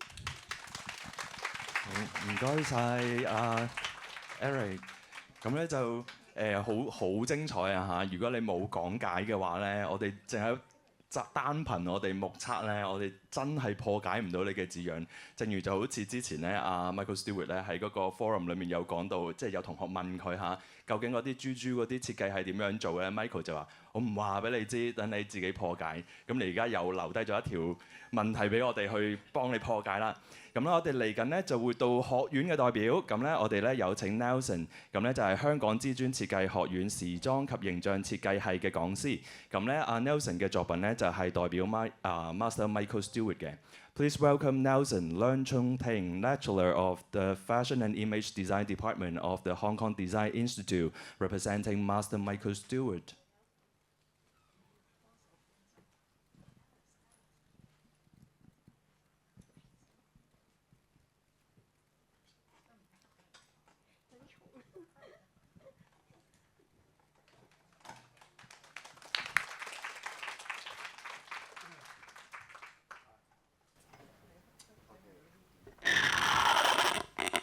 Hi, good evening everyone。大家晚上好。咁多謝大家嚟到我哋學校啦。咁呢一個呢，就係我上完阿 Michael 呢一個 Master Lecture 之後呢，就用咗一啲jersey 嘅針織嘅方法，針織嘅 draping 嘅方法啦，咁做咗呢一個 outfit 出嚟嘅，係啦。好，咁先講講成個 workshop 先啦。咁其實成個 workshop 咧都有好多唔同嘅 experience， 同埋我其實一路咧，即係我喺DI 都任教緊啦，係呢一度有負責教一個 fashion design 啦，同埋紙樣嘅。咁我就好對一啲針織同埋 jersey 咁難控制嘅物料咧，咁其實好有研究，我好想去知得更多。咁咁啱有一個機會，咁我就學咗點樣去做一啲 jersey 嘅 draping 啦，同埋點樣可以好欣賞阿 Michael 佢點樣可以用 jersey 可以做到一啲咁有 form、咁有 structure 嘅嘢，同埋咁有 construction 嘅嘢。咁所以我就喺呢一個 workshop 嗰度咧，咁就開頭就做咗一啲類似咁樣嘅 draping 啦。係啦，咁同埋佢亦都教到我，譬如好似要點樣喺啲 jersey 布上面 mark 唔同嘅 grading 啊、grade line 啊，例如 mark 一啲唔同嘅 style line 啦、一啲線啊，咁呢一啲嘢其實 for 我自己喺個教學上面都好有用，因為我都可以好容易咁樣，佢令到我好容易咁樣可以去教到我啲同學仔或者我啲學生點樣去由一塊布喺個身上面慢慢變成一件 outfit 咁樣。咁所以我覺得呢一個喺一個成個學習過程入邊都受益匪淺。係啦，咁我點解會擺咗呢一個呢？咁呢一個其實就係好搞笑嘅。喺我細個讀書嗰陣時候呢，咁我就一見到一件 Balenciaga 嘅衫呢，其實我就好想做。咁但係我細個嗰陣時候呢，就做極都做唔到，又唔識做，又唔知點做。咁今次有咁嘅機會啦，咁我亦都問咗阿 Michael 嘅意見啦，點樣可以做到原來 Balenciaga 件衫係點樣嘅咁樣。咁跟住然之後我就用咗少少佢教嘅方法，再加一啲自己研究，慢慢喺度摸索咁樣啦，咁就做咗一件差唔多類似嘅，咁當然仲有好大嘅距離啦，係啦。好，咁今次講講我個呢個 design 嗰個 mood 先。咁其實我主要有一個好重要嘅 keywords 就係 two way 啦。咁我希望佢係有好多唔同嘅，即係我想佢係一個有兩個方向嘅着法嘅，就唔係話做咗一個 jersey 因為我本身其實喺做呢一件事嘅過程入邊，我諗咗好耐，究竟做啲咩 theme 咧？咁但係諗下，其實我都係做翻我自己中意嘅嘢就好啦。咁所以我就都係用翻黑色啦，同埋做我平時好中意着嘅嗰啲背心啊、jersey 啊咁樣，同埋嗰啲鞋啊，咁我就幫佢就做咗一個 look。咁但係我亦都想佢 casual 得嚟，可以亦都有 formal 啦。佢可以係既可以 relax fit 啦，但係亦都係可以好 fit 身。佢亦都可以好 sporty， 但係亦都可以好 grand 啊，可以去到唔同嘅場合。所以我就做咗呢個 outfit。咁等間佢其實係會有個少少嘅轉變嘅，係啦。咁喺個顏色上面呢，我主要都係用咗唔同嘅黑色啦。咁因為我其實用咗好多唔同黑色嘅布料，例如用咗 jersey， 用咗一個好薄嘅 jersey 啦，用咗一啲好厚嘅 jersey 啊，亦都有用咗 rib 啊等等。咁佢本身塊布呈現出嚟嘅顏色嘅黑色都會有好多唔同，係啦。係啦，咁呢一度都係用咗一啲厚身同埋薄身，去一啲有個 contrast 對比嘅一啲布料。係 ，sorry 啊，咦？佢呢度 OK， 係啦，咁啊呢一啲就係一啲 design reference 啦，咁都係一啲我比較中意嘅牌子，譬如 Rick Owens 啊、Julius 啊等等一啲比較 dark side 嘅牌子，咁啊呢啲都係我一啲比較上喜歡嘅嘢，咁所以我都參考咗佢哋一啲佢哋做嘅 jersey 啦，同埋佢哋點樣樣去運用啲 style line 啊，點樣樣去做啲 form 啊，再加埋我喺阿 Michael 上面學到嘅嗰啲technique 啊咁樣樣，睇下點樣將我哋 combine 埋一齊。係啦，咁喺成個過程入邊，我發覺咧，我都有聽阿 Michael 咁樣去教導啦，就係、譬如我哋點樣樣由塊布嗰度着手開始，譬如我哋點樣喺塊布嗰度 mark 嗰啲grey line 啊、前中後中先啦，同埋點樣去做一啲布料上面嘅前處理啦，係啦。咁以及咧，因為我其實都除咗有用 draping 嘅方法之外咧，我亦都運用咗一啲我喺呢一度有教導嘅一啲紙樣上面嘅一啲基本嘅技巧。咁我就將平面嘅紙樣同埋 draping 嘅方法 combine 咗一齊，點樣樣可以去做到佢有一個 form 係，佢既可以有一個咁樣嘅打底嘅狀態，亦都可以有一個背心喺個外面嗰度做到出嚟，係啦。好啦，咁啊呢一啲就係我都係跟阿 Michael 去學啦，點樣樣去吉好多唔同嘅針啦喺個公仔嗰度，咁啊令到所有嘢你哋會好清晰，同埋會知道佢究竟係可以點樣走啦。咁啊同埋我喺做嗰陣時候，點樣樣將佢一個 evening gown 嘅 concept combine 埋嗰個背心一個運動型嘅 cutting 咧，咁我都喺成個 draping 上面我都有去睇到，同埋去點樣樣去運用。咁同埋我覺得喺成個過程入邊最艱難嘅位咧，就係點樣樣可以將佢嗰啲 gathers 咧用 hand stitch，即係點樣樣去將佢哋拆咗落嚟，再將佢哋 combine 埋一齊。咁啊，我亦都有用到一啲好多 hand stitch 嘅技巧啦，同埋我亦都會喺度睇下究竟佢又點樣樣去運用唔同嘅布料去將佢哋 combine 埋一齊啦。係啦，咁啊呢啲都係喺我做成個過程做一啲 draping 啊、gathers 啊，同埋點樣樣去慢慢拆落嚟啊。咁啊基本上其實都係要好小心同埋好仔細咁樣。咁但係呢一類型嘅嘢其實好教到我，去好幫到我去教學同埋教到我啲學生喺之後點樣樣去做一啲細節嘅嘢上面，同埋做呢啲咁樣 jersey 嘅 draping 嘅嘢，應該係要點樣做？咁啊呢一個咧就係個 fitting 啦。咁啊喺第一次 fitting 嗰陣時候，我就做咗一個fitting 啦。咁啊嘗試下齋睇下佢入邊嗰件衫係點先。係啦，咁其實佢係可以將佢變成一件 evening gown 咁嘅狀態。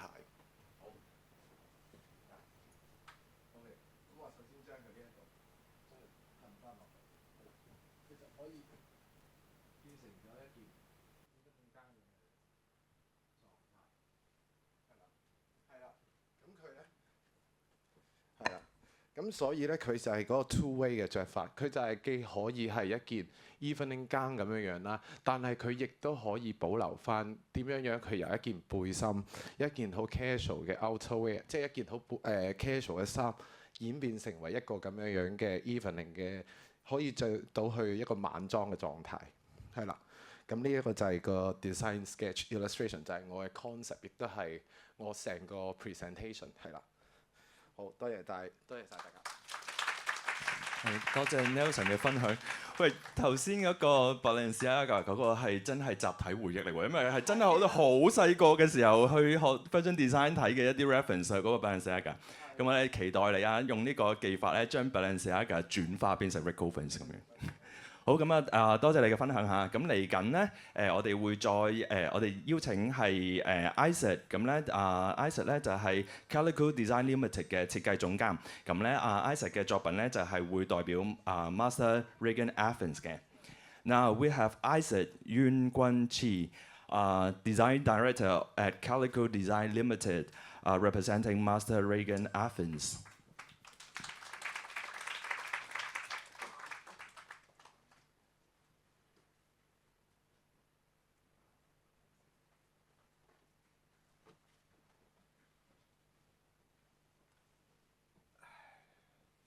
Hello， 大家好。我係 Isaac， 咁我係代表 Athens 嘅嗰一班嘅。咁我諗直接我哋睇下我哋嘅 PPT 咧。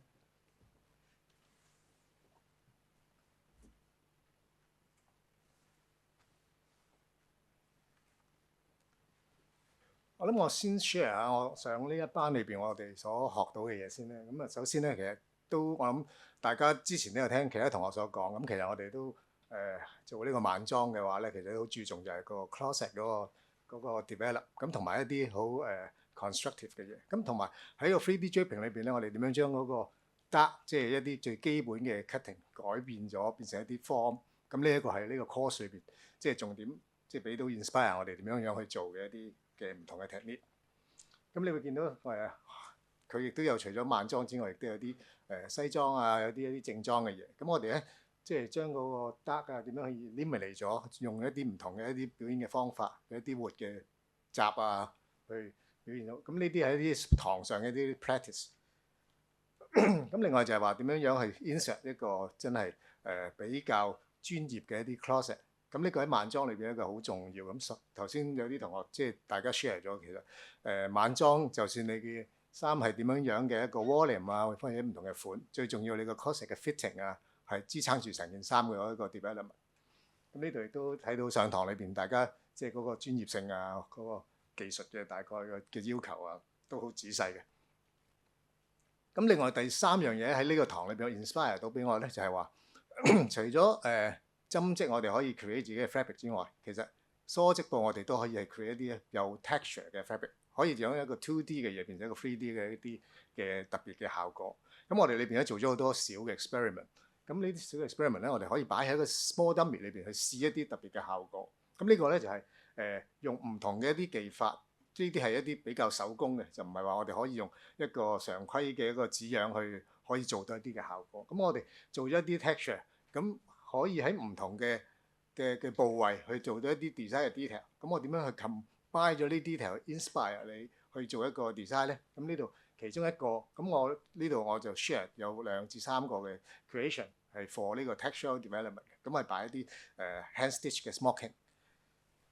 咁另外一個咧就係咁嘅 stitch。咁就係一個好普通、好簡單嘅 stitch，佢喺個布裏邊 create 到唔同嘅 flow， 咁佢都可以喺件衫喺個人裏邊 placement 去令到佢做到一個唔同嘅 form。所以你見到擺喺個袖度啊，擺喺個衫度啊，咁我哋隨住呢一個呢個布料嘅一個特性，我哋點樣樣去將呢樣嘢去將嗰個美感擺落去 develop 你嘅衫咧？咁呢個係俾我哋畫 sketches 可能會更加有一個創意嘅。因為我哋 sketch 可能好局限一啲模式，我哋習慣咗可能都係一個基本要畫個身啊、手啊、頭啊咁樣樣。咁其實你擺喺一個部位嘅時候，有嗰個部位 inspire 咧，呢個係一個幾即係叫幾 work smart 嘅一個 technique 嚟嘅。咁呢個第三個咧就係另一個 smocking。咁呢個 smocking 咧就係會引申到我一陣咧會做呢套加文嘅其中一個 technique 嘅。咁呢個咧就係一個另外一個 radiation 嘅 smocking， 就唔係一個好四正四方方好 symmetric 嘅一個 smocking 嚟嘅。咁所以你會見到我件衫裏邊嗰個出現咧，就係其中我會一陣會睇到個 development 會大概係點。咁呢一個咧就係喺堂上邊我哋 share 咗，因為Evans 咧佢都嘅 signature 係比較 constructive， 比較有一啲 architectural 嘅。咁所以喺堂上邊咧都會做嘅比較誇張少少。咁呢個當然每一個designer 都有自己嘅 handwriting， 有啲會中意啲簡潔啲，但係我哋可以融合唔同嘅一啲技法，都會出嚟唔同嘅效果嘅。咁你所以見到譬如我喺堂上邊，我會做一啲比較誇張啲嘅個膊頭，可能係 exaggerate 咗啊，嗰啲 flow 啊，可能係唔係啊？喺個三身嘅一個咁 basic 嘅一種嘅覆蓋嘅方法啦咁所以你見到呢啲係堂上 lesson 所出現嘅，咁啊同我自己喺 commercial 或者係相對我自己喜好嘅嘢就可能會有少少但係喺學習嘅過程裏邊都不妨去做一啲explore。咁所以呢個就放大咗睇到其實我哋先會一啲用一啲扣布啊去試一啲唔同嘅 technique 啊，唔同一啲效果。咁然後點樣再放翻變成一個全件嘅加文啦。咁當然啦喺上堂嘅過程，我諗大家同我都知係比較 intense 啲嘅，咁所以未必可能完成到一件好複雜嘅衫。咁所以變咗好多時我都會用針吉咗啊咁喺呢一個過程裏邊咧，咁其實呢一個就喺堂上邊我哋做到一件嘅晚裝。咁喺呢一個ambassador 嘅一個 forum 裏邊咧，咁我亦都被邀請係做Evans 嘅一個代表。咁我都係會揀咗一套晚裝去做。咁呢度晚裝咧，咁我頭先所講就係用一個 smoking。咁其實咧點解會將呢一個紙樣會俾你睇？其實我而家你睇到呢件衫，除咗個 closet 之外咧，其實個紙樣就係一個正方形嘅布。咁頭先我哋所講做呢個嘢嘅做呢種嘅 3D 嘅時候咧，係可以好環保，冇嘢落地。所以你見到我呢條裙裏邊咧係冇 size 線，全部係靠用呢塊布嘅攞住咗佢嗰個smoking， 將佢化落去我哋嗰個閘位，令到佢收腰。於是乎做咗一個 bias cut， 就擺咗喺個斜角度，所以變咗佢嘅 flow 都係好自然。喺中間係一個 bias 嘅 flow， 然後側邊嘅 wrapping 咧，我哋用呢個手工，然後將嗰個 develop 係隨住你嗰個 design 去個想法去做一個 development。咁所以你見到呢條裙咧，其實我拆開咗之後咧，就等於一個長方形、一個正方形嘅布，150 cm 乘150 cm。咁其實咧，我諗亦都可以 share 下，就係話其實喺做嘅過程裏邊咧，我哋好多時咧都會用一個 small dummy。咁呢個 dummy 咧就可以拆條裙俾大家睇下。咁其實就係一個咁簡單嘅一個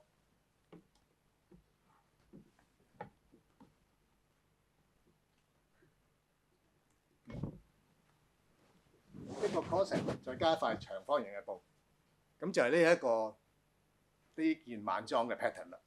咁我諗呢個係可以俾大家一個即係一個空間去諗下，即係成個 development 有時係可以幾咁簡單，亦都未必一定係好複雜嘅。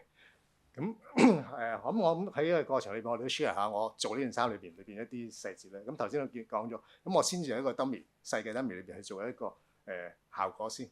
咁做咗呢個效果之後，點樣將佢再放翻大，接現 scale 咁樣去放大。咁最重點就係都要 develop 一個 corset 要 match with 我呢套衫。咁呢個好簡單嘅。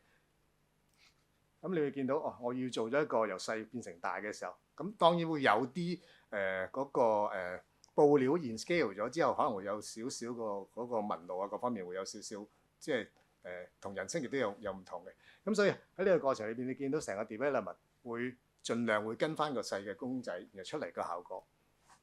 咁又亦都係一個細嘅 closet， 然後變成一個大嘅 closet。我點樣由一個亦都唔係用一個平面紙樣去畫一個 closet， 而係一個真人嘅公仔上邊去做一個 cutting， 用一個 calico 嘅布，跟住然後再覆翻個紙，跟住然後再覆翻，然後再落魚骨撐起成件衫。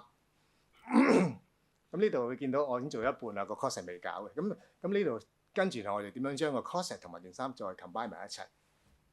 咁最後咁就會見到就係而家做咗出嚟呢一件衫。咁我諗佢好簡單，就係成個過程俾我哋嘅 inspiration 就係話 simple 有時係可以去用一個好簡單嘅方法，亦都好自然嘅方法，亦都可以冇任何嘅邊框限制，你要識畫嘢啊定係點樣樣 3D 可以做到一個好 creative 嘅嘢，係可以無限空間。咁呢個係我諗喺呢個課堂裏邊亦都俾到我哋一個好好嘅一個 inspiration。咁大致上係一個非常好。好多謝 Isaac。喂，呢個 curation 好精彩喎，因為頭先我哋咧有另外一位男設計師咧 Eric 啦，咁佢就用咗一塊係完全無縫嘅一塊布，然後變成一件作品啦，咁用針織。然後咧阿 Isaac 咧就係用一個梳織布，亦都係用一個無縫嘅技法，然後咧亦都可以製造到一件新嘅設計。咁咧利用咗唔同嘅嗰個布料嘅特性咧，都可以應用到呢個技巧，呢個相當有趣。咁咧，我哋最後登場嘅，咁咧就係我哋嘅時裝設計師Nishim，咁咧就係代表係 Master Shinko Sato 嘅。咁 finally we have Limbo Nishim, fashion designer representing Master Shinko Sato。Hello, good evening. My name is Nisha, and I'm so excited. Okay. Hello, good evening, everyone. My name is Nisha, and I'm very excited to share you my journey through the atelier technique that inspired my outfit. How do I? Oh, okay. So the first we have Shingo's technique, and it is drawn heavily in the arts of origami, and his technique taught me the fusion of discipline. For example, the principle of how to apply pattern folding into fabric. And origami is not just aesthetic, it is also about structure and form. And in his class, I was able to learn how to create a striking design while remaining adaptable. Sorry, remaining functional.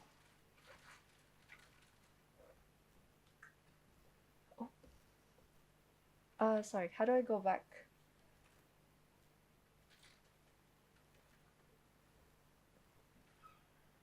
And for Regan's technique, I learned how to mold shoulder and hip pads. And while draping the fabric onto it, it allowed me to create sleek silhouettes while remaining feminine aesthetics. For Michael's technique, I learned how to handle jersey. And jersey is a very stretchy and body-hugging fabric. In his class, I was able to create body-centric design that flattered the body. Now moving on to my jacket's inspiration, I was inspired by how the shadow of the folding paper hits when it's on the light. I really like the dynamic curve that's created on each fold. And the first thought that I thought of was I want to work with organza. I know organza is a very slippery and difficult fabric to work with, but I'm up for a challenge. So this is my jacket over here. I wanted the swirl to connect to the back, to the hip, so it can also add a pocket. And I used 2 techniques of shingos. The first technique is the origami spiral technique, and this one was quite hard to manipulate because the how should I say, the organza, the pleat, I need to hand tack it each hand by hand and pleat it and iron it one by one. And that was already a lot of work. Can you guys guess how long the pattern it took? The length, I meant. In fact, it took 6 feet to create this pattern, to create this circle. And for my design, I wanted the circle to move to the hips, so I had to rescale it. So this is the rescale, and I had to repeat all the process again, and that's the final result. The second technique was the transformational construction technique, and that was having a garment onto the body and create the style lines and cut them and place them all together back to back. And this is the pattern on the right. So from 3D to 2D. Now, of course, I faced some challenges again because the first time when I used just organza, it was too drapey and too flowy. I didn't want that. I wanted some structure, so when my model can put her arms in her pocket or something, the structure can stay still. So I played around here and there, and I finalized with 2 fabric combination, and that was organza and mesh net. So here's me testing the layers of stability and transparency. And ta-da, here's the final outfit, and I made sure that I put the jacket on my window so you can see how the light can reflect on the pleats. And as for conclusion, I had challenges here and there, and this has, how should I say? I'm very happy that I overcame it, and overcame it. And I would also like to, how should I say? This jacket was a bit of a challenge to make, but I'm happy that I overcame it. Yep. Thank you. Thank you, thank you, Nishan， 你嘅分享啊，好精彩喎！呢件 jacket 喺個無論係紙樣啦，然後 pleating 嘅 technique 啦，同埋係個 structure 嘅嗰個融合咧，做得非常好，而且望落去亦都係手工都做得非常好。嗰度咧有靜雞雞收埋咗2個袋係可以插袋嘅。如果有機會咧，我哋大家可以再請阿 Nishan 同我哋講解詳細啲。咁啊好多謝各位係FACP Ambassador 咧精心製作嘅時裝作品啦。咁我哋有請所有嘅 Ambassadors 上台，我哋影一張大合照留念好嘛？影畢業相啦。So thank you to all our ambassadors for their wonderful presentations. May I now invite all the ambassadors to come forward for a group photo.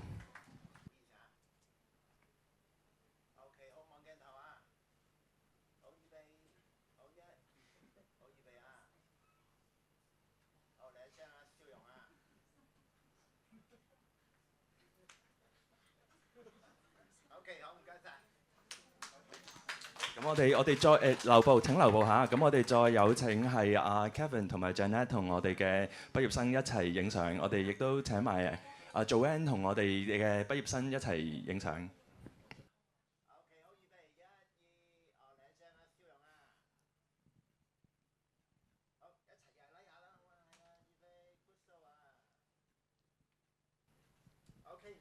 唔該晒，唔該晒 ，thank you very much。唔好意思啊，我哋 overrun 咗少少嚇，因為實在太多太精彩嘅事情想同大家分享啦。我哋而家呢度只係分享咗我哋8位嘅學員啦。咁我哋喺呢個 program 裏面，其實我哋有好多學員，亦都有好精彩嘅 interpretation。咁我哋留待咧喺香港嘅時裝業界裏面咧，我哋去再睇大家嘅作品啦。咁各位嘉賓。係時裝大師特訓班 Fashion Atelier Certificate Program FACP 2024-25 Ambassador Forum 咁就圓滿結束啦。咁就再次感謝大家嘅嚟臨同埋支持嚇。咁咧亦都係好期待再喺其他時裝盛事嗰度咧係去同大家相聚嘅。咁多謝大家。